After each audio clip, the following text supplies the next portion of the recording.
आपके पास एक commercial property है, बट आप उसे लीज़ नहीं कर पा रहे क्योंकि जिस कंपनी को रिक्वायरमेंट है उस एरिया में, आपके साथ वाली अगल-बगल वाली प्रॉपर्टी को मर्ज करके वो ले सकते हैं।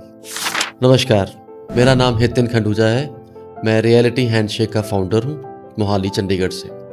बहुत सारे सिनेरियोज़ में ऐसा होता है कि हमारे पास एक कमर्शियल प्रॉपर्टी है, हम उसे लीज़ आउट करना चाहते हैं किसी अच्छे ब्रांड के साथ, बट जिस ब्रांड को वहाँ पे प्रॉपर्टी चाहिए उसके लिए आपकी प्रॉपर्टी का एरिया सूट नहीं कर रहा है या कम पड़ रहा है। उस स्थिति को हैंडल करने के लिए हमें शायद आपकी और आपके साथ वाली और मे बी 2 या 3 अलग-अलग प्रॉपर्टीज़ को मर्ज करके रिक्वायरमेंट पूरी करनी पड़ती है।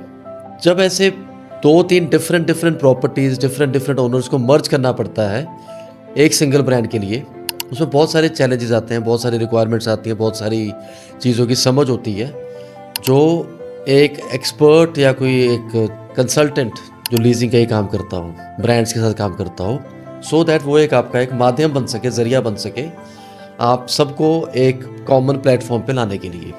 रिसेंटली एक इंसिडेंट हमारे साथ ऐसा हुआ जहाँ पे कंपनी को एक एरिया चाहिए था जिसमें 3 या 4 डिफरेंट यूनिट्स या शोरूम्स या प्रॉपर्टीज़ को मर्ज करके उतना एरिया रिक्वायरमेंट पूरा हो पा रहा था।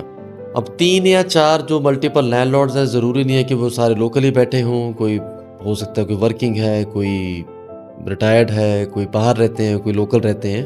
तो ऐसे सारे कामों में जो लीजिंग कंसल्टेंट्स होते हैं, उनके पास इन चीज़ों की क्षमता होती है, एक्सपर्टीज़ होती है कि वो ऐसी चीज़ों को मैनेज कर सकते हैं, एक कॉमन कंसेंसस पे ला सकते हैं। कैसे?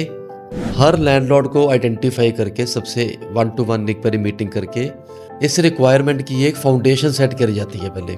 जब अलग-अलग प्रॉपर्टी ओनर्स के साथ बातचीत हो जाए, एक कम्युनिकेशन सेटअप हो जाए, फिर हम सबको इकट्ठा एक टेबल पे इकट्ठा कर सकते हैं एंड एक कॉमन मिनिमम प्रोग्राम पे लाया जा सकता है कि ये रिक्वायरमेंट है, इसके कमर्शियल्स ऐसे रहेंगे, इसमें जो जो कंपनी की रिक्वायरमेंट्स हैं, स्कोप ऑफ वर्क्स हैं, वो ऐसे डिवाइड होंगे। उन चीज़ों को फैसिलिटेट करने के लिए हमारे जैसे लीजिंग कंसल्टेंट्स की खुद की इन हाउस टीम्स भी होती हैं, जो हम उन चीज़ों के लिए हेल्प कर सकते हैं। तो हमने 3 प्रॉपर्टीज़ इकट्ठी करी, उनको एक कॉमन मिनिमम प्रोग्राम पे लाके एक टेबल पे हमने इकट्ठे होकर मीटिंग करी। फिर कंपनी के साथ नेगोशिएशंस करवाने के बाद सारे legal documents, ownership document, title documents इकट्ठे करके कंपनी में जब सबमिट किए, तो कंपनी की तरफ से एक स्कोप ऑफ वर्क की डेफिनेशन आती है कि अगर हम इन 3 या 4 प्रॉपर्टीज़ को मर्ज करते हैं तो हमें सिविल की क्या रिक्वायरमेंट्स रहेंगी, हमें फसाड की क्या रिक्वायरमेंट्स रहेंगी, हमें इलेक्ट्रिकल कनेक्शन की क्या रिक्वायरमेंट्स रहेंगी। वो सारी जब रिक्वायरमेंट्स आ जाती हैं, फिर जब उसके बाद हम दोबारा से एक मीटिंग करते हैं सारे ओनर्स के साथ। अब कंपनी के लिए वो एक सिंगल एंटिटी यूनिट बनेगा, शोरूम बनेगा, चाहे उसमें मल्टीपल ओनर्स हों। जितना भी स्कोप ऑफ वर्क होगा, जितना उसमें खर्चा होगा, जितना उसमें मटेरियल लगेगा, जितना उसमें लेबर कॉस्ट आएगी, वो सारी वो लैंडलॉर्ड्स को इकट्ठे होके इक्वली डिवाइड करके जिस शेयर में उनका रेंटल आ रहा है या जो साइन अप हुआ है, उस शेयर में वो अपना खर्चा करेंगे। सबसे बड़ा चैलेंज यहाँ पे आता है इलेक्ट्रिकल कनेक्शन का या वाटर कनेक्शन का।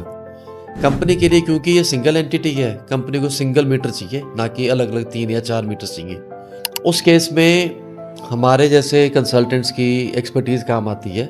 उसमें जो भी डिपार्टमेंटल फ़ीस है, डिपार्टमेंटल ओवरहेड चार्जेस हैं, सिंगल मीटर के लिए, वो सब में डिवाइड होकर उसमें अंडरटेकिंग्स देनी है या उसमें क्या पेपर वर्क करवाना है, कोई इंडेमनिटी या एफिडेविट करवाना है।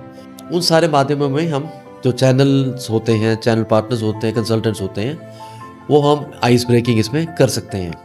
आपके पास कोई ऐसी प्रॉपर्टी है जिसमें आपके अगल-बगल की किसी प्रॉपर्टी ओनर को मर्ज करके कोई कंपनी के साथ अगर कोई सुविधा चाहिए, ऐसी चीज़ों के लिए आप ज़रूर किसी एक्सपर्ट, किसी पॉलिश्ड चैनल पार्टनर, किसी लीजिंग कंसल्टेंट से ज़रूर संपर्क करें। Thank you.